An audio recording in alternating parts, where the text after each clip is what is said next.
Hi class, my name is Sarah Mortensen, and the traditional literature I'd like to share with you today is The Last Quest of Gilgamesh. This is a children's retelling, and it was written, or I guess I should say retold, by Ludma Zemnin. It fits into traditional literature because this is the oldest piece of literature that has been found in the world. It's over 5,000 years old. It was written on clay tablets, and it was found in Iraq and Syria. So you can actually go online and you can look at images of the stone it was carved in. So this is an incredibly old story. If you've ever heard of Gilgamesh, this is where it came from. It's a very old tale. It was actually a poem. And so Gilgamesh right here, as she's drawn a picture of him, was the king of a city called Uruk. And we think that there was probably a king that this story is based off of, but most of this story, as far as historians can tell, is of course just fantasy. So that's another reason it fits into the traditional literature, because there's magic and also a good moral at the end of the story. So Gilgamesh's quest is to find everlasting life. He's trying to find the secret to immortality. And before I tell you much more about the story, I wanted to read this last little part, because here's a spoiler: Gilgamesh does not find immortality. It's kind of a down part of the story. But what he does gain is something much greater. So when it talks about the story of Gilgamesh in the back of the book, to give the reader some context, this is what one of the paragraphs says. It says, "The immortality of Gilgamesh was assured by something much larger than his famous city. He is the first hero of Western literature." It goes on to talk about he contains all the virtues that we see in modern heroes today, even superheroes. So he has loyalty and tenacity during hardship. He has dedication to a vision, and he exemplifies great courage and compassion. So this is the third. I'm not sure if I said that already. This is the third of her books. So it's the last part of his epic tale. And when you begin the story, the first thing you notice is these amazing pictures. And so the illustrator is also Ludmilla, who retold the story, and she based all of her portraits off of the artwork that was found in Syria and Iraq during the same time period as this story was written so long ago. So her artwork really matches the words.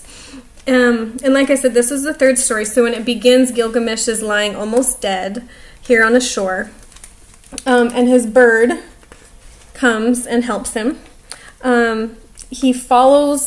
He's on this journey for most of the time all by himself, and he follows the sun for most of the time. So there's a lot of symbolism. And then he fights off lions. But eventually he makes a little lion friend, a little infant that he saves from these giant scorpions.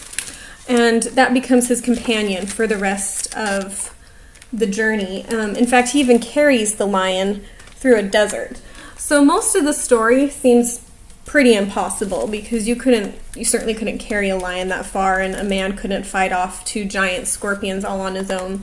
But every time he comes to an obstacle after he fights his next thing, he wants to give up. But he says to himself every time, How can I have come so far to give up now? And so that's one of the recurring things in the story is to not give up, to show courage and dedication. So finally he gets to this castle at the end of a ocean, where he talks to what may be a Noah figure, because this man who is an immortal tells him about how he gained his immortality. And his story is very similar to the story of Noah, where he was warned that there was going to be a flood, and he gathered all the animals together, and that he was saved on his boat. Unfortunately, Gilgamesh, who's right here, falls asleep for 6 days while that man tells him the story. And so he fails the test and can't become an immortal. But the man takes pity on him and tells him another way that he could stay young forever, that it won't stop him from dying, but it will be almost as good. And it's a plant that grows in the ocean. And so he goes out to the ocean, and again, it's all pretty fantastic, but he gets this plant. And so he plans to go back to his city and to save his city, to keep all the people who are old young again, and himself young once he becomes too old.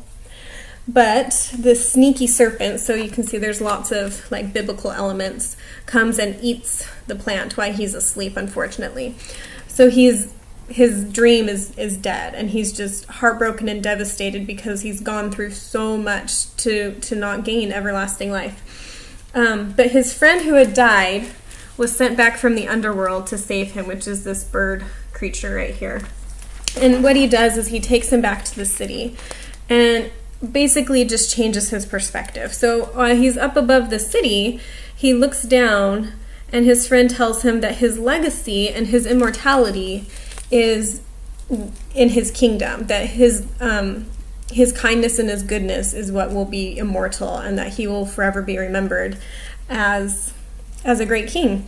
So anyways, this is the last story of Gilgamesh. I hope that maybe it encourages you to read more ancient literature. I chose this book because I love really old books like this. I find it really interesting to draw similarities between, like we already talked about, modern heroes and even the Bible and stories that we're familiar with.